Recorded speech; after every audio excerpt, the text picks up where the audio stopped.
Hi friends, నేనైతే మన bike repair అయితే సగంలో అయిపోయింది. నేనైతే ఈ చైన్ దగ్గర ఇక్కడ మొత్తం మట్టి ఉండేసరికి అయితే అన్న అయితే డీజిల్ అయితే క్లీన్ చేసి అయితే వాటర్ వాష్ అయితే చేయమన్నాడు.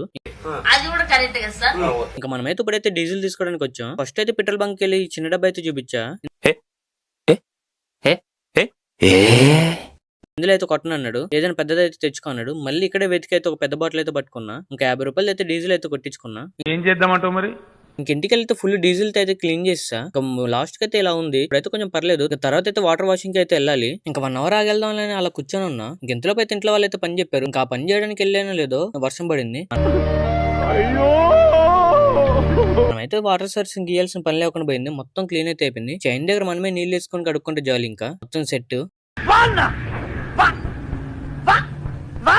ఇంకోసేపట్లో వర్షం అయితే ఆగిపోయింది. తర్వాత మేము మా ఫ్రెండ్స్ అయితే బయటకి అయితే వచ్చాం. ఇంకా మా ఫ్రెండ్ పూణే నుంచి వచ్చినాడు అయితే మాకు ఏమైనా ఇప్పిస్తా అన్నాడు. సరే రిలయన్స్ మార్ట్ కి అయితే వెళ్ళాం. ఇంక ఇక్కడికి వచ్చాకైతే మా ఫ్రెండ్స్ ఒక్కొక్కటి చెప్తున్నారు. చిప్స్ ప్యాకెట్ అంటున్నారు, బిస్కెట్ ప్యాకెట్ అంటున్నారు అని అంటున్నాడు. ఇది సైలెంట్ గా అయితే చేతిలో ఒక 20 రూపాయలు చిప్స్ ప్యాకెట్ పెట్టి అయితే బయటకి అయితే వెళ్ళిపోయాడు. అయిందా? బాగైందా? ప్రతిదానికి ఓవర్ ఎక్స్ప్రెషన్. అండ్ ఈ రోజు కింద ఫ్రెండ్స్ కొత్తగా ఎవరైనా చూస్తే మాత్రం ఫాలో చేసుకుని చూడండి. నాకు కూడా బూస్ట్ అయిపోయింది. ఉంటా ఫ్రెండ్స్, బాయ్.